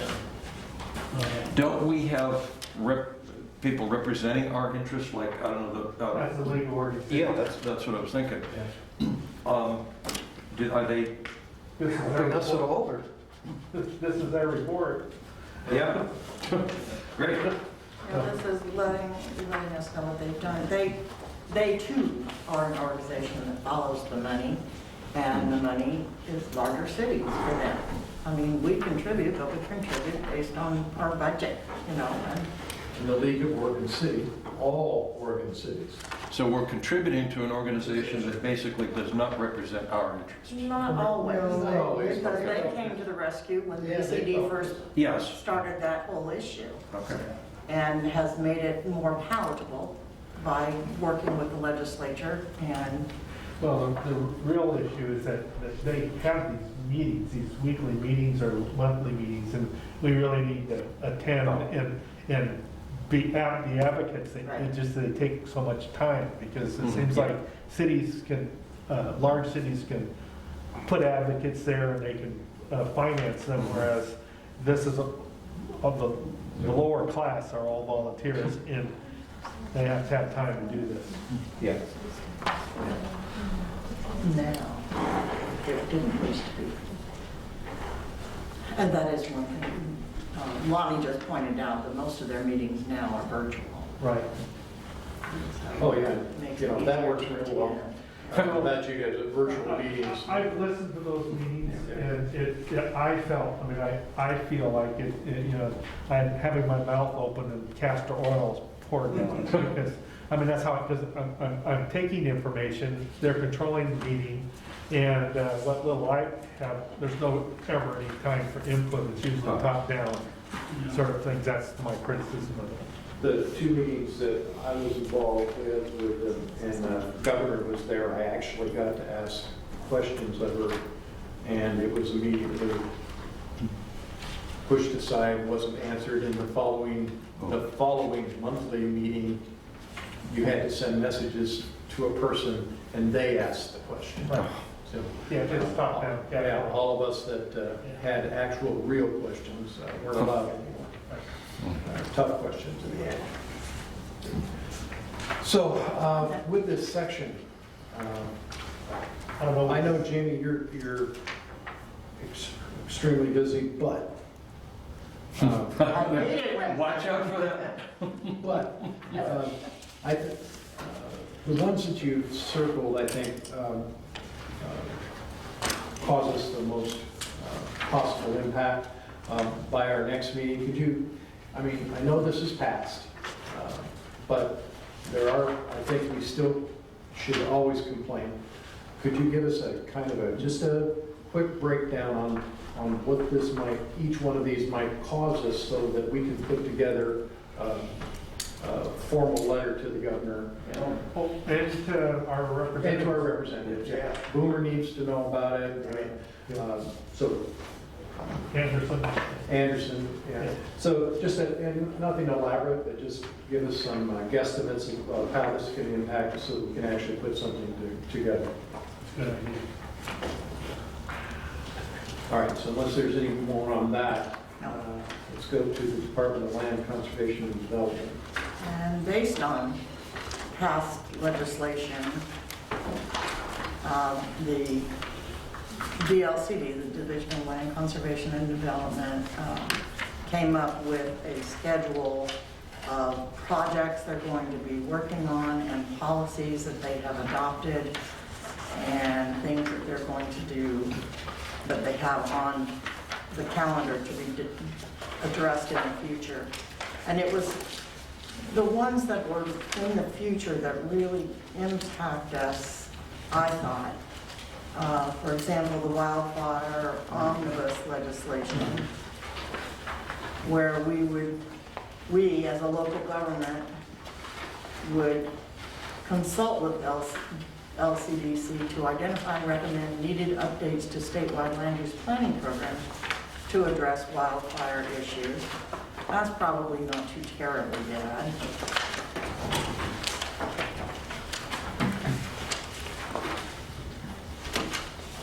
There's someone here I love. I can't wait till they do it. We need it desperately. So, it works both ways. Every now and then. Anyway, this is just more of an informational thing for you. Both of them really were, but I did want to give you the heads up on ones that I know are going to impact us. Next month, you will be getting documents, because we have to have them adopted. And it might be January before you get them, but there may be some massaging to current codes that we have to do in order to comply with Senate Bill 866. Okay. But I will admit, this time, we were ahead of the game on that one. Yeah. So. Okay, at the last meeting, The mayor asked me to bring forward information regarding Silk Goose Dam operations. I brought a copy of the court order that dictates how the dam is supposed to be operated. And the dam is currently for sale for more money than should be asked, but Mayor, I will take the rest of it and give it to you.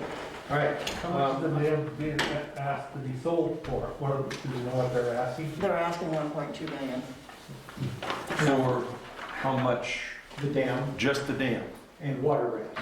Dam and water rights, I- and so- actually the ground around it. Yeah, the ground, yeah. Yes, Which, by the way, is a beautiful piece of ground. Really. my issue with this is if this document that's in there is the most recent, I don't believe the certificate is valid. Because if you read it, this certificate was renewed April 13th, 2004.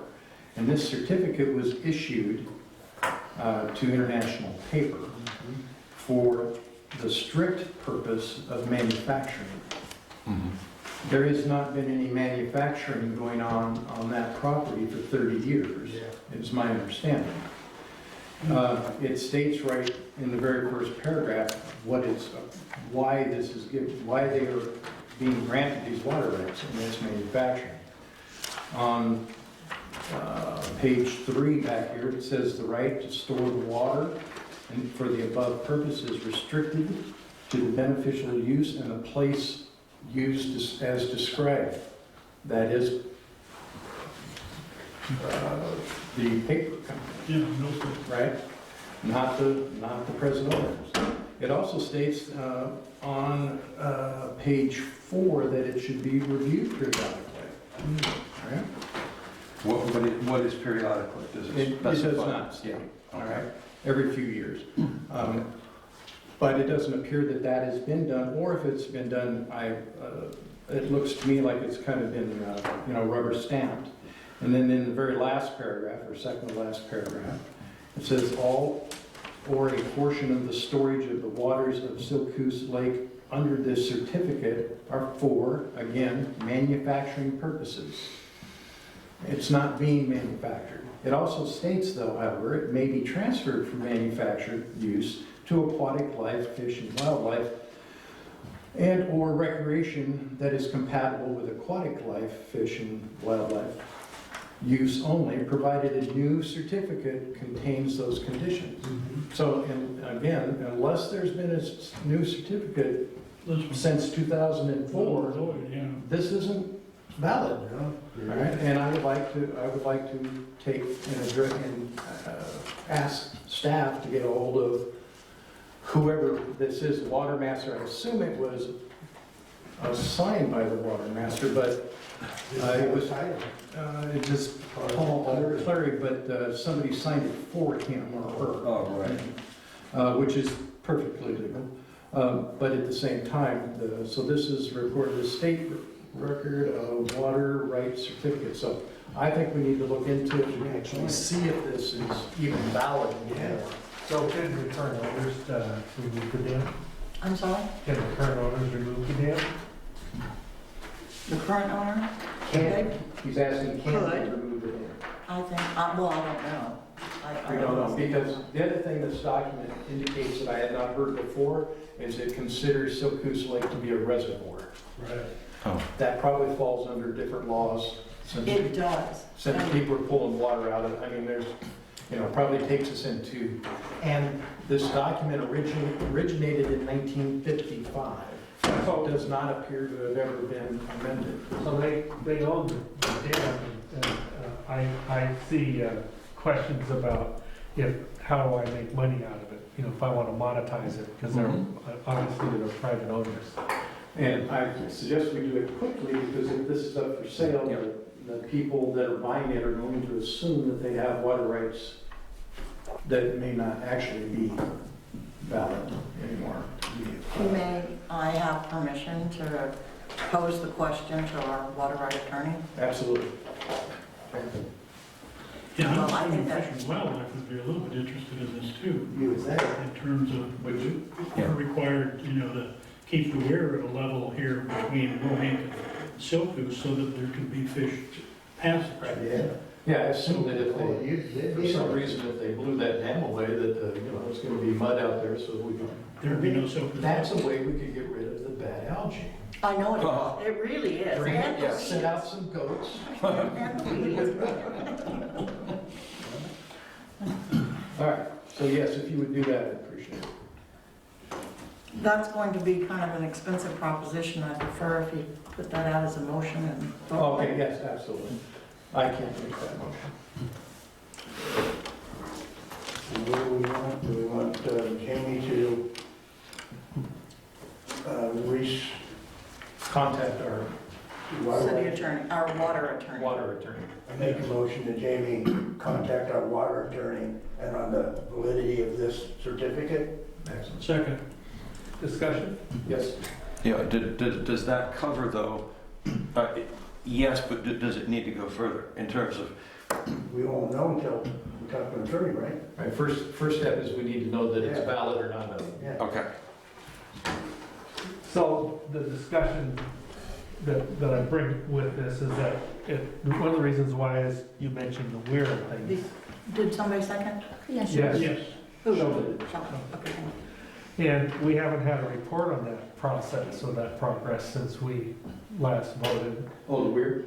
and how that matches up and things. And so it's related, I'd like to get an answer about those discussions. Sure, as part of your report, Right. if you would bring us up to date on. On what's going on with the various Yeah. permits? Okay. Because that has to do with what you're gonna ask them, what ifs, if Dan goes or not go, and things that sort. So I'd like to have a report, a full report. Oh, I have, Yeah. I have a full report I can give you on that. Excellent. All It's right. been a busy year. Yeah. All right, any other discussion? Okay, all in favor? Aye.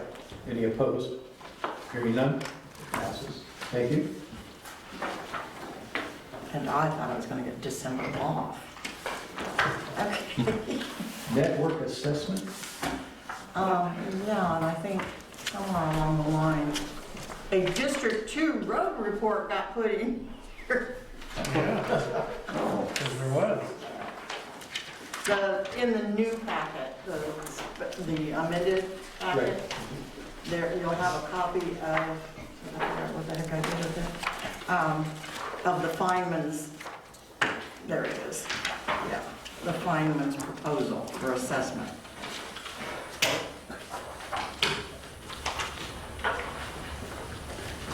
So I'm a little bit concerned about this. I almost would like to go in an executive session and talk about this. So, I mean, if you want a table to do that, because I have issues about the network assessment and our computer system and things like that. And I can respect that. And I'm not sure unless I ask our attorneys to write a memo on it, on what grounds we can, well, maybe under contract I can get away with it. I'd have to look. well, did we pay $2,000 for this? I mean, Yes. okay. Well, 1,500. I don't mind paying the report, I'm just, I'd like to talk about the report, but I'd like to be more candid than I could. I don't mind having the reporter there, but I want to talk about it a little more. I have also received today the actual dollar signs that are attached to it, and it is quite expensive. But it also sounds very good. I know it's lit.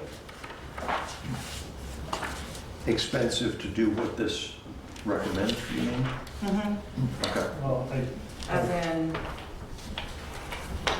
15, about $20,000 plus 600 and some odd dollars a month for 12 years. Oh, wow. there's more to it than that. I mean, we need to talk about, and again, I would, if we don't want to do it, I'll bite the bullet, but I don't think it would be very expensive. I'm not very happy with this. Oh, we're Would you prefer we put this on a future agenda for discussion? Because if we're good, one, we have to determine that we can actually, we're very tightly restricted of what we can do in executive session. Right. I understand. Right. So, You better put it on. and it needs to be announced in our, Right. Mhm. And I'll talk to the mayor about it, and you can decide if you want to do it, but I would like to either table it for the next meeting, or Yeah. we talk about it, but I'd like to talk about it. and I agree. And by then, we can determine whether we can do it in executive session, or if we have to do it in open. Okay? Either way, it needs to be done. Okay. I mean, Okay. yeah. All right. Oh, we all agree that we should table this Yeah. until we get further instruction on how we can do it? Yeah. Okay, good, all right. So yes, please, Jimmy, put that off to our next meeting and get back to us on how we can do it. And if we can do it in executive session, don't wait for us to talk about it, go ahead and just place it on Just do it. on the agenda so that we can get this over with. Get it done. And thank you, Roy, for bringing that up, because we need to, every time we have something like this, we need to bring it up so that we can sit down and have these concessions. Well, We I just need think, to know. I think the press isn't here, and I think they're entitled to be Yeah. present in our executive session. I would love to have the press here every meeting instead of just writing what they want to write about us. I would really like to have, we used to have a reporter here frequently. It was really nice to do that. So if the news media is listening, I would really like you to start sending a reporter to our meetings. Yeah. We had a reporter here virtually every meeting And for Jared, quite a while. Jared was really good, and if he had questions, he would Yeah. clarify them and talk to us about them and interview us, so. I'm sure he's here virtually, but- or briefly. No, I think he's no longer with us. Okay, mayor's report. I have none, I kind of did it with the Dan. There is one more item on. Oh, where are we at? The Senate Bill 866. Where's- It's item G on the amended agenda. Oh,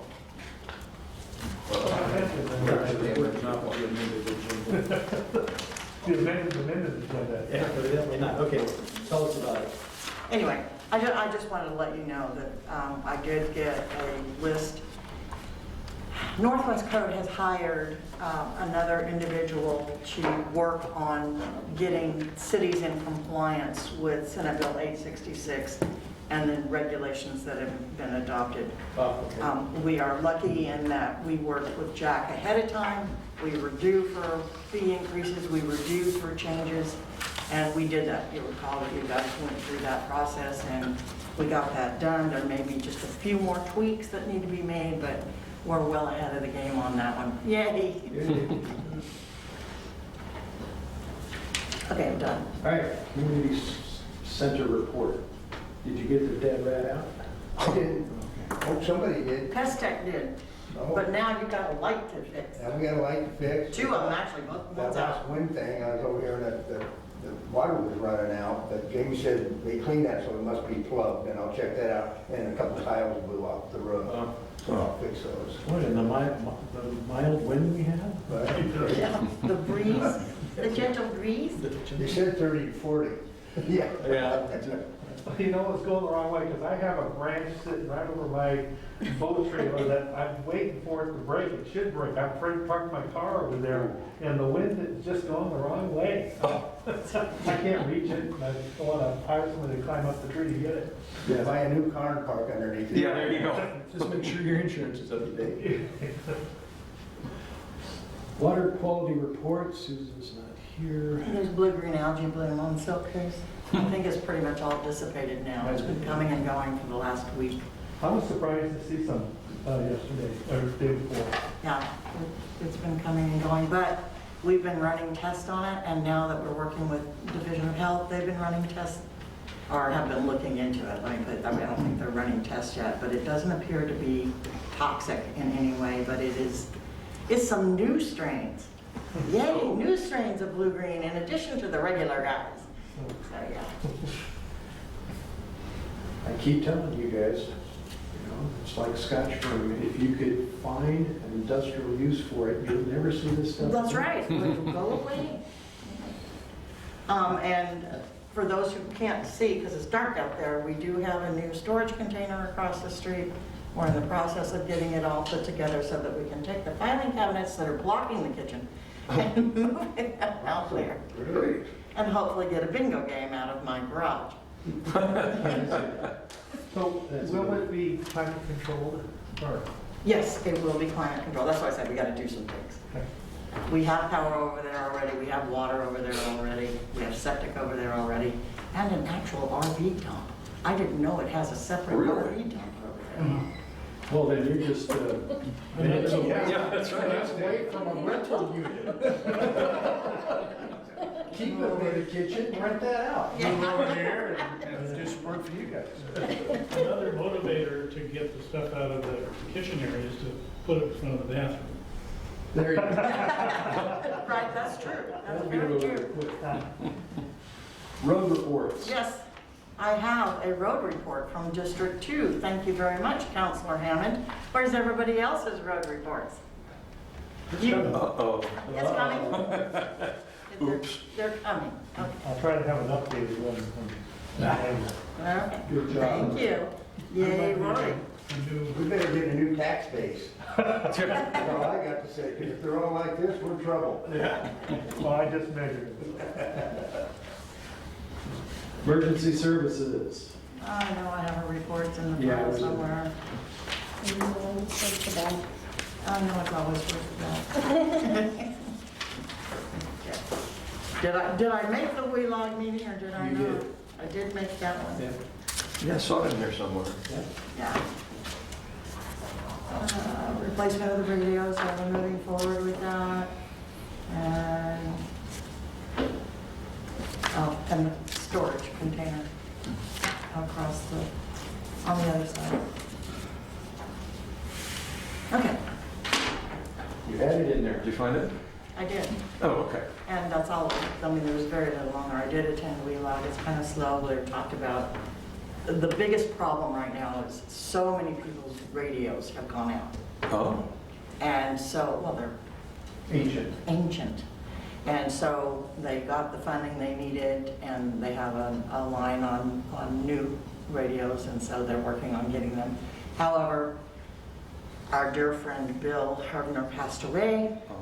And so he was the one that was the lead on that. And so now it's been taking a little bit of time to figure out who's going to be, figure out their marching order.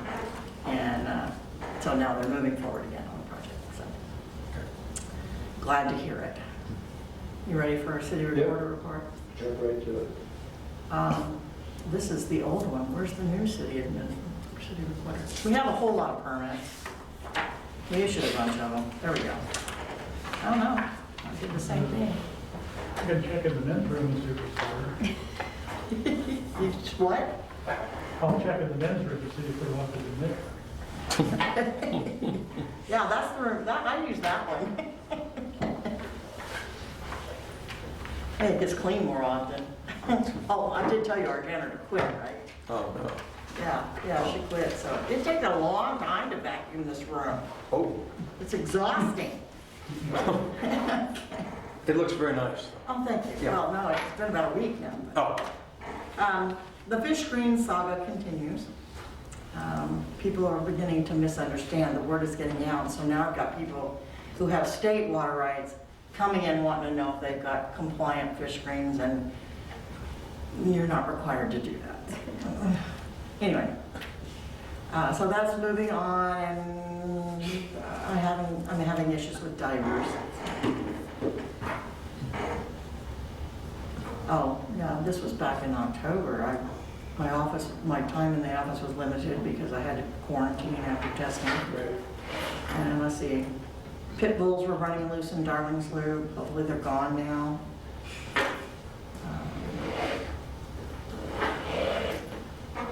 And I did want to know, happy Thanksgiving to everybody. I will be 65 oh, next Tuesday. happy birthday. Here's the puppy.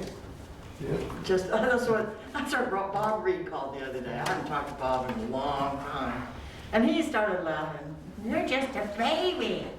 Good, thank you. I don't feel that way. In this neighborhood. Yes. Good of the order. Rory. Well, I got back on 3 weeks vacation. I would like to know what the status of the audit was that we had. I am asking the same question. I emailed them to see if I could get The it. audit, because I thought we had an audit in July. We did. Okay. We And did. so that's the only thing. I had a great time on vacation. I drove 7,000 miles. Paid a lot of gas. Thank you for asking, because I did send a follow-up email to them to find out what's going. This is the time of year that I start getting set up, doing a budget versus actual, so I know where we are and make sure that we're, I do a checkup. And I have no numbers to work with, so, Yeah, other than the numbers that I estimated. Because we have some things there and Councilor Orr. Nothing, thank you. I'd like to thank Jamie and the staff for the work they did on this appeal that we've seen here. What this said to me is it showed up, made some of our flaws apparent, and it shows that the system does work. Right. I agree. No, nothing more. You already got rid of your joke in the middle of other things. I know you jumped ahead and you. Went ahead and gave us that off. That's right. Yeah. Exactly. Jamie, anything? Do I have anything? Yeah. No, heck no, I'm gonna go home. All right. At 7:55, I would entertain a motion to adjourn. Oh, so moved. I'd like to note that that clock jumped 3.5 hours.